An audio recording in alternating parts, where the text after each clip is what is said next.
SRH ने भी CSK को किया चेपॉक पर तबाह। बर्बाद सीएसके को धोनी भी नहीं कर पा रहे आबाद। सीएसके की प्लेऑफ में पहुंचने की खत्म हुई सारी उम्मीदें।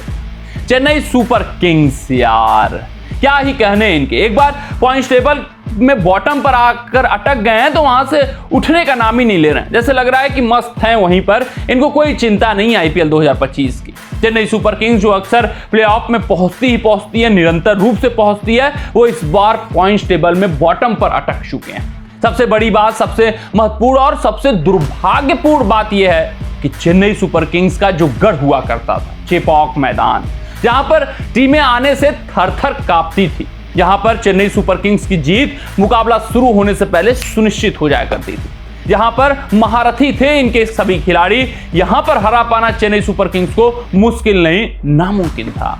यही राज था उनका प्लेऑफ में निरंतर पहुंचने का। लेकिन अब चेपॉक का किला ढाया जा चुका है। जो टीमें इन्हें 10-10 सालों से 8-8 सालों से, कोई 5-5 सालों से नहीं हराया था, वो अब इनको परास्त चेपॉक पर करती हुई दिखाई दे रही है। हैदराबाद, इन्होंने भी काफी लंबे समय से चेपॉक में चेन्नई सुपर किंग्स को नहीं हराया था और आज उन्होंने चेन्नई सुपर किंग्स के किले को ढाया है। आज चेपॉक पर फिर से तबाह चेन्नई सुपर किंग्स आईपीएल 2025 में हुई है। भाई साहब 9 मुकाबले खेल चुके हैं, मात्र 2 जीत आई है। अब आप ये मानकर चलिए कि लगभग इनकी हार तय है। अगर कुछ भी उम्मीद बचानी है तो हार मतलब प्लेऑफ से बाहर जाने की तैयारी ये कर चुके हैं। तो थोड़ी बहुत भी उम्मीद अगर इनको बचानी है तो 5 के 5 मुकाबले जीतने होंगे, तभी ये सुरक्षित होंगे, तभी नेट रन रेट पर मसला आएगा। अन्यथा चेन्नई सुपर किंग्स प्लेऑफ की रेस से लगभग 90% बाहर हो चुकी है। आज के मुकाबले की बात करें तो एक डेवाल्ड ब्रेविस का जो एडिशन रहा वो स्पार्क रहा, वही थोड़ा बहुत लड़ाई लड़ते हुए दिखे, अन्यथा हर बल्लेबाज ने घुटने टेके। यही चेन्नई सुपर किंग्स की दुर्दशा का कारण रहा है कि कोई बल्लेबाज रिस्पॉन्सिबिलिटी लेकर नहीं खेलता हुआ दिखा है। एक से बढ़कर एक बोझ बने हुए खिलाड़ी को ये ढोए हैं इस संस्करण में, और कोई ऐसा मैच विनर खिलाड़ी इनकी टीम में लगा ही नहीं जो एक एंड थामे रखे, जो रिस्पॉन्सिबिलिटी से खेलने रखे, जो भाई साहब चेन्नई सुपर किंग्स की नैया खेल सके। पूरी तरीके से इस टीम के हर एक खिलाड़ी ने हथियार सिर्फ और सिर्फ हर मुकाबले में डाले हैं, कोई भी जिम्मेदारी के साथ खेलता हुआ नजर नहीं आया है। सिर्फ आज के मुकाबले में डेवाल्ड ब्रेविस की पारी छोड़ दें तो चेन्नई सुपर किंग्स तो लड़ाई में भी इस मुकाबले में बिल्कुल ही नहीं दिखी।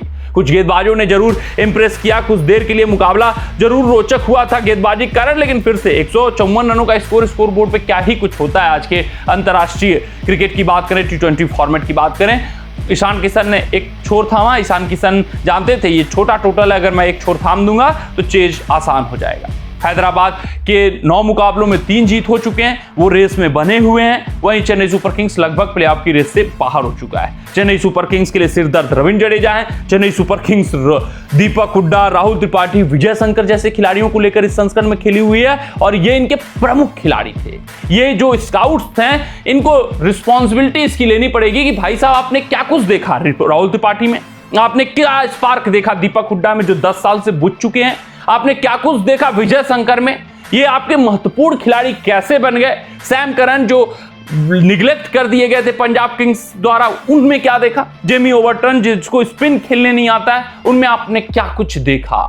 ये सवाल अब खड़े हो रहे हैं क्योंकि आपने रविचंद्रन अश्विन को भी लिया जो अपना स्पार्क खो चुके हैं, अब वो पैनापन उनमें नहीं दिखाई दे रहा है। आपको ये पता था कि रविंद्र जडेजा में वो धार, अब वो बात नहीं रह गई है, फिर भी आप रविंद्र जडेजा के साथ कोई और फिनिशर लेकर नहीं आते हैं। आपको ये भी पता है कि धोनी में भी वो बात नहीं है फिनिशिंग डिपार्टमेंट में, वो भी स्पिन के खिलाफ संघर्ष करते हैं। यानी तैयारियां और रणनीतियों में साफ तौर पर चेन्नई सुपर किंग्स की कमी देखी जा सकती है। उसी का खामियाजा वो भुगतते हुए नजर आ रहे हैं। यहाँ पर पहले बल्लेबाजी करते हुए 154 रन बनाया 19.5 ओवरों में। पहली बार चेपॉक पर ऑल आउट भी हुई चेन्नई सुपर किंग्स, ये भी दुखद बात रही।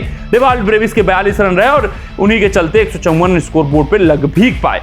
सनराइजर हैदराबाद की तरफ से गेंदबाजी विभाग में आज हर्षल पटेल 4 ओवरों में 28 रन देकर 4 विकेट निकालते हैं। उनादकट के नाम 2 विकेट, कमिंस के नाम 2 विकेट। हैदराबाद की बल्लेबाजी आती है, विकेट्स लगातार गिरते हैं, लेकिन ईशान किशन इनको पता था इसको चेज कैसे करना है। 44 रन बनाते हैं, 34 गेंदों 5 चौके और 1 छक्के।